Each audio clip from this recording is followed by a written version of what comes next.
తాజా 30 ఎన్ఆర్ఐ సంబంధమని ఎంతో ముచ్చటపడ్డారు. కానీ ఆ భర్త చేసిన నిర్వాకంతో ఈమె తల్లిదండ్రులు ఈ రోజున చెప్పలేనంత బాధ అనుభవిస్తున్నారు.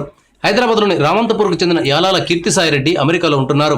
ఇతను వనస్థలిపురానికి చెందిన శిరీషను 2015లో వివాహం చేసుకున్నారు. అమెరికా సంబంధం కావడంతో శిరీష తల్లిదండ్రులు ఎంతగానో సంతోషించారు. తమ కూతురి భవిష్యత్తు బాగుంటుందని ఆశించారు. అడిగినంత కట్నం ఇచ్చారు. నగలు, స్థలాలు ఇచ్చారు. అమెరికా వెళ్లిన 2 నెలల పాటు శిరీషను బాగానే చూసుకున్నాడు.